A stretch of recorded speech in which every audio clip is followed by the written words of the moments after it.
Wassalamu ala Rasulillah. Tonton yang mulia, kita bersyukur kepada Allah Subhanahu wa taala. Nikmat Allah atas diri kita ini tidak dapat kita hitung. Wa in ta'uddu nikmatallahi la tuhsuha. Kau coba hitung nikmat Allah, tidak terhitung. Ada nikmat yang Allah berikan kepada kita di luar badan kita. Nikmat perahu, kapal, pancing, nikmat ikan, nikmat rumah, masya Allah. Di sini ada kebun sukun, kebun jambu, kelapa, ada rumput laut, udang, ikan kembung, ikan tongkol, ikan pari, masya Allah. Semua nikmat-nikmat yang di luar badan kita. Ada nikmat yang lebih tinggi, nikmat sehat. Kita rela kehilangan perahu, bahkan kehilangan rumah, yang penting sehat. Datang ke dokter, kata dokter, kamu kalau mau sembuh harus bayar. Bayarnya mahal. Wah, duit saya nggak cukup. Ya udah, sakit aja terus. Oh, saya nggak mau sakit. Ya kamu harus usahakan duit. Ya, adanya perahu, jual perahu supaya datang sehat. Allah. Ada yang lebih tinggi lagi daripada sehat, nikmat nyawa. Ada kawan saya, sama-sama kami di Bombay, terancam nyawanya. Kata dokter, ini harus dipotong. Kalau nggak dipotong, maka kamu akan mati. Kata dia, udah, gak apa-apa, potong aja. Yang penting saya jangan mati. Rumahnya dijual, mobilnya dijual untuk ongkos motong. Masya Allah. Tetapi ada yang lebih tinggi lagi daripada nyawa, yaitu iman. Para sahabat itu rela kehilangan nyawa, yang penting dapat iman. Mereka paham nilai iman. Imannya lebih tinggi daripada nyawa. Apalagi hanya badan, apalagi hanya harta di luar sana. Para sahabat itu rela kehilangan seluruh hartanya. Abu Bakar Siddiq radhiyallahu anhu 100% hartanya dibelanjakan di jalan Allah Ta'ala, habis. Sayyidina Umar bin Khattab 50% dibelanjakan hartanya di jalan Allah. Utsman bin Affan 30% dibelanjakan hartanya yang Allah. Sayyidina Ali orang miskin, jadi nggak ketahuan. Tapi begitulah, dengan 100% harta dibelanjakan di jalan Allah Ta'ala, 8 pintu surga memanggil-manggil Sayyidina Abu Bakar radhiyallahu anhu. Kita dipanggil 1 pintu surga aja, itu betapa senangnya. Jangan dipanggil kita yang nyusruk datang ke sana. Allah. Begitu kemuliaan Sayyidina Abu Bakar radhiyallahu anhu. Sayyidina Umar 50% hartanya dibelanjakan di jalan Allah Subhanahu wa taala. Oh, kesaktiannya luar biasa.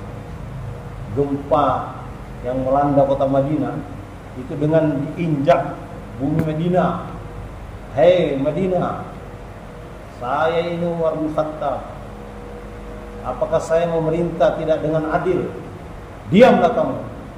Saat itu juga diam bumi. Sampai hari ini sudah 1500 tahun.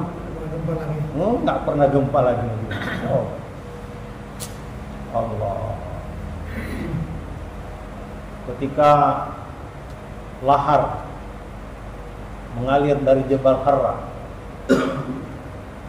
itu Sayyidina Umar didatangin orang, wahai Umar, Jabal Harra meletus, lahar mengalir dari Jabal Harra. Yang diingat Sayyidina Umar siapa? Tamim Ad-Dari. Tamim Ad-Dari ini karkun baru, dia mu'allaf, mantan pendeta orang Palestina. Nah, sekarang ini yang lagi perang. Dia datang ke Madinah, masuk Islam. Dia biasa masuk gereja itu terang, sekarang masuk masjid gelap. Jadi dari rumah dia bawa lampu teplok. Itu sudah tahun ke-9 Hijrah. Ketika Nabi datang ke masjid, loh kok terang? Sudah 9 tahun gelap, kok ini sekarang terang? Sayyidina Umar ditanya, siapa yang bawa ini? Kata Sayyidina Umar, itu ya Rasulullah, kami mandari orang yang mu'alaf baru masuk Islam. Kata Rasulullah, di akhirat dia akan dapatkan bagiannya, tapi di dunia pun dia akan dapat bagiannya. Hari berganti, Rasulullah wafat, Sayyidina Abu Bakar wafat. Saat itu yang memerintah adalah Sayyidina Umar. Gempa terjadi di zaman Sayyidina Umar. Zaman Rasulullah tidak pernah terjadi. Zaman Sayyidina Abu Bakar tidak pernah terjadi. Zaman Sayyidina Umar terjadi gempa. Diinjak ini oleh Sayyidina Umar, diam bumi. Bumi ini tunduk kepada Sayyidina Umar. Berapa persen hartanya dibelanjakan? 50%. Kemudian datang orang melapor, wahai Umar, Jabal Harra meletus. Maka yang teringat Sayyidina Umar adalah Tamim ad-Dari. Panggil Tamim ad-Dari di sini. Datang Tamim ad-Dari. Labbaik ya Amir Sa'ab. Wahai Tamim, itu katanya Jabal Harra meletus dan lahar mengalir ke Madinah. Kamu pergi usir sana. Kembalikan lahar ke lubangnya. Itu yang namanya Tamim ad-Dari. Orang taat, walaupun tidak punya bulldozer, tidak punya skop, tapi Amir perintahkan mengembalikan lahar ke lubangnya, dia hadapi saja itu. Dia modalnya tongkat sama sorban. Dia putar-putar tongkatnya, dia putar-putar sorbannya. Nar udkhulul ghar, katanya. Wahai api, kembali kamu ke rumahmu. Dan ternyata nurut itu api. Coba. Itu Sayyidina Umar nggak turun sendiri. Dia suruh anak buahnya saja untuk mengusir api. Begitu sepelenya dunia ini zaman Sayyidina Umar. Karena gara-gara 50% hartanya dibelanjakan di jalan Allah Subhanahu wa taala. Allahu Akbar. Begitu orang dahulu. Sakti dan kesaktian itu diberikan kepada Tamim ad-Dari juga. Gara-gara apa? Tamim ad-Dari membawa satu lampu teplok ke masjid sehingga menerangi masjid. Terangnya nggak seperti lampu yang ada di Al-Ittihad ini. Coba. Jadi ketua DKM atau siapa yang membawa lampu menerangi Al-Ittihad ini, nanti kalau Gunung Krakatau meletus, itu suruh aja datang Gunung Krakatau atau suruh injak bumi, insya Allah berhenti itu gempa. Membawa satu teplok yang lampunya tidak begitu terang bisa mengembalikan lahar ke dalam lubangnya, apalagi menerangi masjid yang begitu cemerlang. Subhanallah. Maka kita bersyukur. Karena Umar dengan belanja 50% hartanya jalan Allah, maka kesaktiannya dapat menundukkan bumi, dapat menundukkan api, bahkan dapat menundukkan angin. Ketika terjadi perang, para sahabat itu berada di Mesir. Itu pasukan yang ada di Mesir itu lagi berada di dataran rendah. Sayyidina Umar itu lagi khutbah Jumat, lagi di atas mimbar. Tiba-tiba dia berteriak, "Ya Sari al-Jibal, ya Sari al-Jibal." Ini orang-orang yang ada di Mesir. Itu berapa jaraknya dari Madinah ke Mesir? Ribuan kilometer. Tapi angin membawa pesan Sayyidina Umar kepada pasukan yang ada di Mesir itu. Tidak pakai satelit, tidak pakai handphone, tidak pakai rudal balistik. Itu pasukan mendengar suara Sayyidina Umar saling toleh menoleh. Ini ada perintah dari Amir. Kita disuruh naik ke atas gunung. Maka pasukan segera naik ke atas. Subhanallah. Ketika mereka sampai di atas, dia lihat pasukan musuh itu melewati jalur mereka luar biasa banyaknya, sehingga mereka selamat. Sebulan kemudian mereka sampai ke kota Madinah. Kemudian mereka ditanya, bagaimana kamu bisa selamat? Dia bilang, kami mendengar perintah dari Amirul Mukminin menyuruh kami naik ke atas gunung.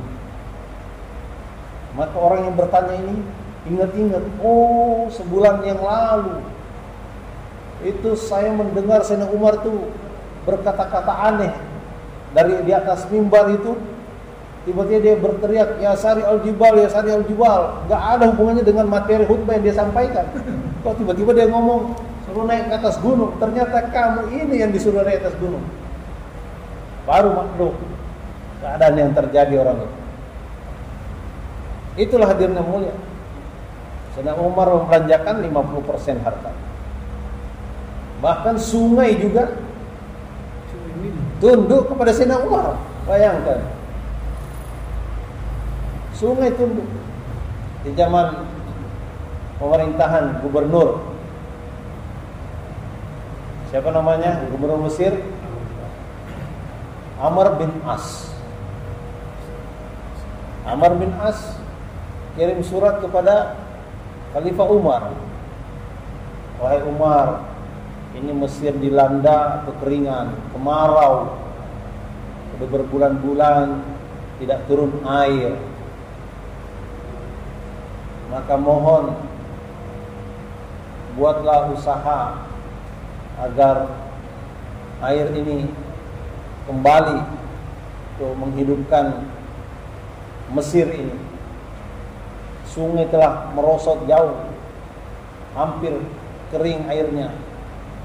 Binatang-binatang kesulitan, pertanian telah gagal. Apa yang dilakukan Sayyidina Umar? Sayyidina Umar tulis surat. 2 surat ditulis Sayyidina Umar. 1 surat ditulis ditujukan kepada Gubernur Amr bin As. 1 surat lagi ditulis kepada sungai. Di zaman Sayyidina Umar itu alam semesta bisa diajak ngobrol. Sungai disuratin Sayyidina Umar. Dari Umar bin Khattab, Amirul Mukminin. Wahai sungai, kalau engkau mengalir karena kehendakmu sendiri, kami tidak memerlukan engkau. Tapi kalau kau mengalir karena kehendak Allah Subhanahu wa taala, mengalirlah engkau sekarang. Maka surat itu dilemparkan ke dalam sungai. Itu dalam sekejap tiba-tiba naik sampai 17 meter. Sampai hari ini tidak pernah lagi surut airnya. 1 kali dikirimi surat oleh Umar bin Khattab. Itu surat tulisan tangan, bukan pakai email, bukan pakai WhatsApp, PDF.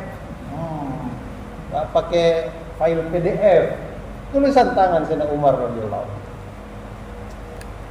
Rakyat Mesir itu mendemo Amr bin As karena di masa pemerintahan dia terjadi kekeringan.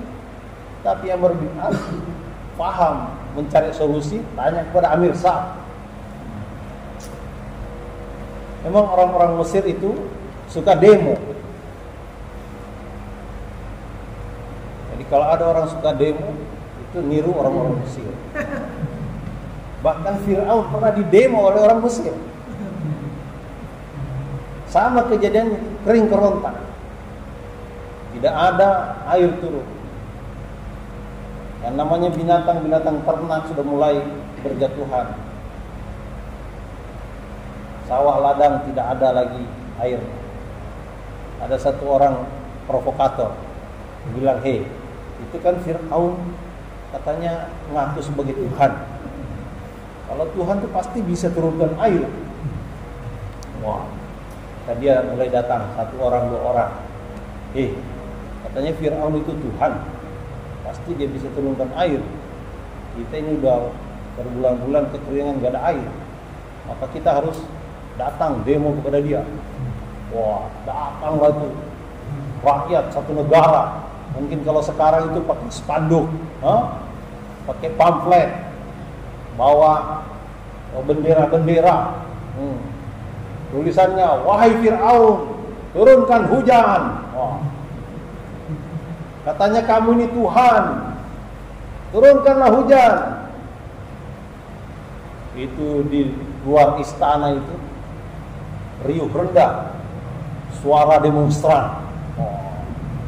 Yel-yel itu diteriakkan, hujan, hujan, hujan. Fir'aun keluar menggigil ketakutan. Tapi dia ini seorang raja, seorang pemimpin, mentalnya kuat. Dia tahu cara mengatasi demonstran. Sebenarnya itu mengatasi demonstran mudah, dan itu dipakai ahli politik seluruh dunia hari ini. Itu ilmunya Fir'aun. Apa ilmunya dia? Dia berdiri di atas balkon. Orang-orang menatap ke arah dia semua. Kemudian dia mengajak dialog. Wahai rakyatku, apa yang kalian inginkan? Rakyat mengatakan, kami ingin hujan, kami ingin air. Turunkanlah hujan, katanya kamu ini Tuhan. Apa yang dilakukan Fir'aun? Kalian bubar. Besok pagi hujan turun. Sederhana. Tapi untuk membubarkan demonstran harus diberi janji. Bubar kalian, besok pagi turun hujan. Udah, karena sudah dapat janji Fir'aun, bubarlah demonstran. Pulang ke rumah masing-masing. Kemudian mereka menanti-nanti apa yang akan terjadi besok pagi. Negara sudah tenang, tidak ada lagi suara-suara. Malam harinya gelap gulita. Fir'aun diam-diam keluar dari istana. Keluar dari istana dalam keadaan telanjang, pergi ke padang pasir, menangis-nangis di padang pasir. Ya Tuhan, Engkau mengetahui rakyatku sedang kelaparan, sudah berbulan-bulan tidak ada hujan. Ya Tuhan, hewan-hewan kami sudah mati. Ya Tuhan, tumbuh-tumbuhan kami sudah tidak bisa mengeluarkan buah. Ya Tuhan, Engkau Maha Pengasih, Engkau Maha Penyayang, turunkan hujan ya Tuhan. Coba tuh, apa yang terjadi? Besok pagi turun benar hujan. Begitulah Allah, Maha Penyayang. Dikatakan kasih sayang Allah ini lebih hebat daripada seorang ibu kepada anaknya 70 kali. Jadi orang ini pendosa besar, mengaku sebagai Tuhan, tapi masih dikabulkan doanya sama Allah Subhanahu wa taala. Apalagi tuan-tuan ini bukan sependosa Fir'aun, ya kan? Pasti kalau tuan-tuan ini berdoa, Allah akan terima. Ya Allah, keluarkanlah saya 4 bulan ya Allah. Dari Lampung ya Allah. Masya Allah. Itu Fir'aun dikabulkan doanya sama Allah Subhanahu wa taala. Jadi karena kita tidak kenal Allah saja, maka kita ini tidak berpikir positif, kita tidak husnuzon pada Allah Subhanahu wa taala. Begitu sayang kepada kita, menjaga kita, berlapis-lapis penjagaan Allah kepada kita. Bagaimana agar body kita ini saja selamat, sehat, itu kita diberikan mata untuk melihat makanan yang kita mau makan. Kalau sudah kelihatan di situ, sudah ada hijau-hijau, sudah jamuran, pasti kita tidak mau ngambilnya lagi. Kalau tidak nampak, kita pegang tangan kita ini lapisan tentara yang kedua. Ternyata sudah tidak segar, udah lengket-lengket roti itu di tangan. Udah nggak baik, diletakkan lagi. Ini penjagaan Allah. Lolos dari tangan, kita dekatkan ke hidung. Hidung ini penjagaan lagi. Udah tercium baunya, bau basi. Udah, tidak jadi kita makan. Coba. Ini kasih sayang Allah. Lolos dari hidung masuk ke dalam mulut. Di mulut kita terasa asam. Harusnya ini manis. Tadi Pak RW Edi makan semangka. Semangka tuh terasa asam. Nah, dilepeh lagi. Itu penjagaan Allah Subhanahu wa taala. Udah terlanjur dimakan, Masya Allah. Di dalam tuh ada sistem penolakan lagi. Ini nggak sehat, bahaya.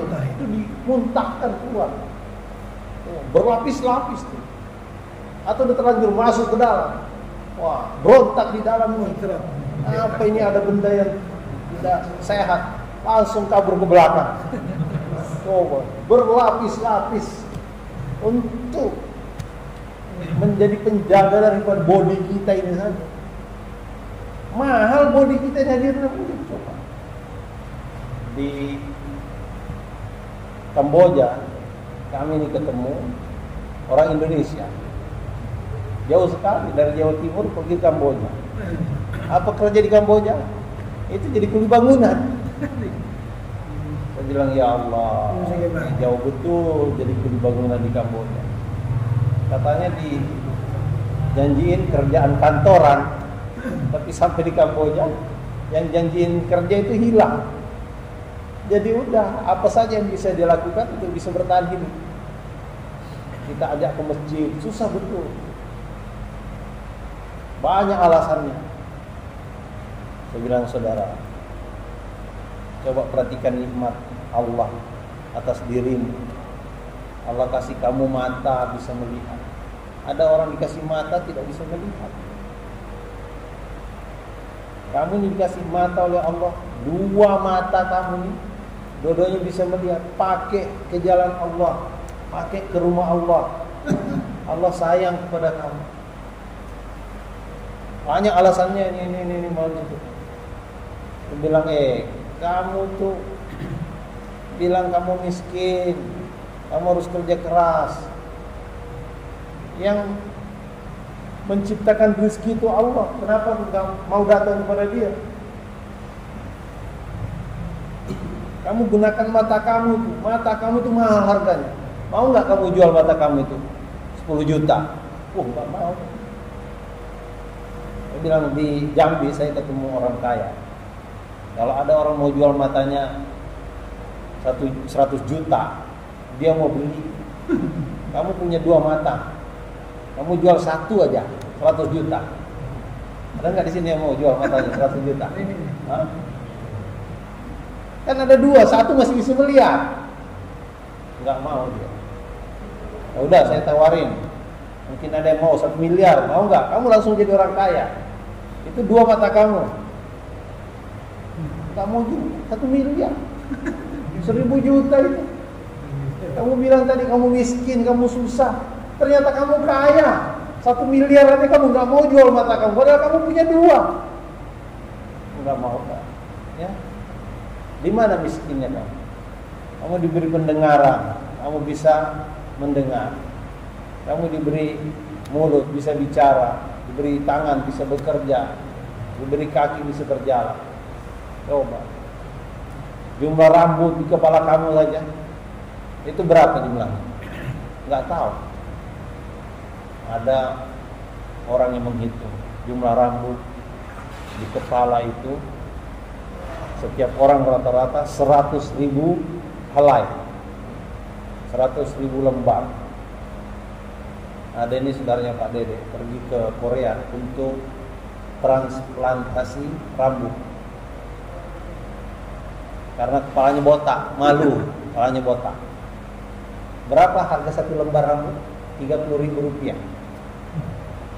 30.000 dikali 100.000 sama dengan 3 miliar. Jadi ini di kepala kita ini ada harta 3 miliar. 12. Allah. Jadi di kepala kita ini ada harta sebesar atau seharga 3 miliar. Orang itu berjalan tidak menyadari betapa hebatnya. Kemarin kami ketemu Pak Pendi itu, pergi jauh. Bilang, Pak Pendi, Allah kasih jantung kepada Bapak. Berapa harga jantung? Cobalah pergi ke rumah sakit jantung itu. Kita akan tahu harga jantung kalau kita pergi ke rumah sakit jantung. Jantung itu mompa terus. Berapa ratus liter per hari dipompa. Kalau ini misalnya pompa Sanyo, Sanyo itu kalau sudah 3 tahun itu harus ganti onderdil. Rusak dia bilang gitu. Beberapa tahun pakai jantungnya?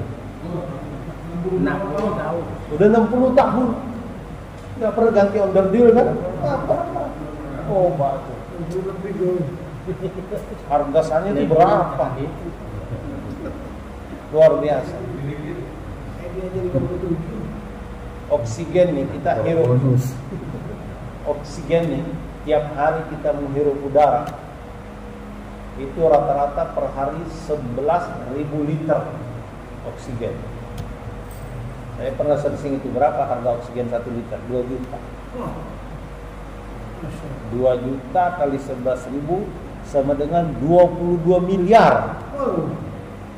Coba kalau kita disuruh bayar. Allah, kita ini syukuri nikmat ini. Hari ini ada orang gunakan kesehatannya untuk ngambil ikan. Itu juga ikannya Allah. Ngambil di laut, lautnya Allah juga, ya kan? Tapi dia lupa berzikir kepada Allah. Saya ke Papua, di pinggir laut Jayapura itu. Saya datang ketemu nelayan di situ. Kemudian dia cerita, dulu Pak Haji, kita mau nangkap ikan di sini. Kita bukan pergi ke tengah laut. Kami pasang jala di batu-batu di pinggir laut. Kami pasang jala malam hari. Pagi kami sudah panen. Kami bawa ke pasar. Hari ini kami itu ngejar-ngejar ikan sampai perairan Papua Nugini. Itu juga ikannya kabur. Apa sebabnya? Kemudian dia mikir-mikir, oh dulu itu masjid makmur, sekarang tinggal sumur. Orang-orang pada sibuk sekarang kerja, masjidnya ini udah ditinggalkan orang. Dia bilang itulah penyebabnya.